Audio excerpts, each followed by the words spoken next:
Այսինքն երկրորդ բարի դինենք հաջորդ անգամ լսել մարդուն ում ուղում եք հաց, ես շատ մեծ սիրով եւ շատ երկար ժամանակ կտրամադրեմ ձեզ պատասխանելու ձեր բոլոր հարցերին։ Բայց դուք խոսում եք այն ինչ ուզում եք խոսել, դուք հարցերին չեք պատասխանում։ Ես այլևս շարունակում եմ իմ խոսքը։ Ինչն եք Չի եղել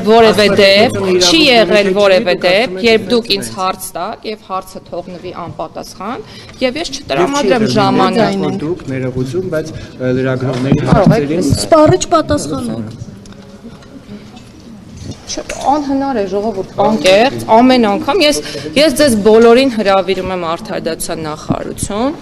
լրագրողական իրավական տեսանկյունից էթիկայի եւ իրավական կրթության հետ Դուք ձեր էթիկային հետևեք, այդ ինքնավստահությունը ձեզ ով է տվել Փաշինյանը, այդ ինքնավստահությունը լրագրողների հետ այդ տոնով խոսելու, դասախոսություններ կարդալ, ով է ձեզ այդ իրավունքը տվել։ ավարտեցի։ Չէ, չավարտեցի, հարց տվեցի, դուք էլ պատասխանեք։ Հայաստանի վարչապետը երբ այդպիսի բառեր օգտագործում, Այսինքն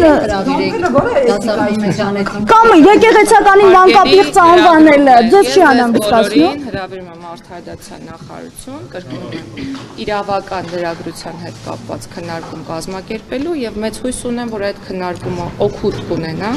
եւ դրանից հետո մենք հնարավորություն կունենանք խաղաղ պայմաններում հարցեր տալու եւ հարցերի պատասխան։ Այդ դասախոսությանը դուք մի հատ մասնակցեք եք ցանկացած։ ասաց, որ իրավական լրագրության մասին կարող գնաց խորը